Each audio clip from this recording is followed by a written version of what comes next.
Hello everyone, this is Vijay from Thayagam Seeds for the Future. இப்போ நம்ம மகாராஷ்டிராவில் விதைகள் விற்பனை பண்ணலாம் அப்படின்ட்டு ஸ்டால் அமைச்சிருக்கிறோம். இந்த ஸ்டாலில் மகாராஷ்டிராவில் என்ன விதைகள் அதிகமாக வாங்கியிருக்காங்க. இப்போ நமக்கு மொழி ஒரு பெரிய சிக்கலாகவே இருந்தாலும் இங்கே மக்கள் வந்து பார்த்தாங்கன்னா அதை வாங்குறாங்க, அது என்னென்னு தெரிஞ்சுக்கிட்டாங்க அப்படின்னா வாங்குறாங்க.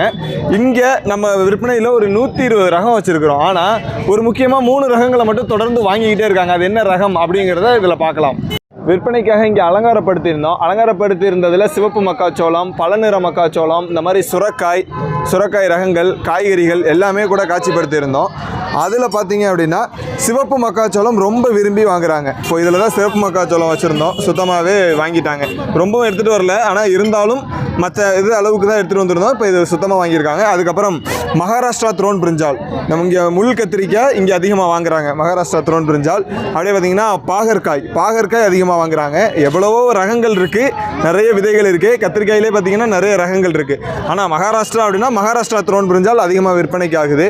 அப்படியே இப்படி வந்தீங்கன்னா சிவப்பு அகத்தி அதிகமாக வாங்குறாங்க. இந்த ரகங்கள் ஏன் அதிகமாக வாங்குறாங்க அப்படின்னு கேட்கும்போது, சிகப்பு கலரில் இருக்கக்கூடியது நோய் எதிர்ப்பு சக்தியை அதிகரிக்கும், ஸோ அதனால தான் நாங்கள் வாங்குகிறோம் அப்படின்னு சொல்லிட்டு ஒருத்தர் சொல்லியிருந்தார்.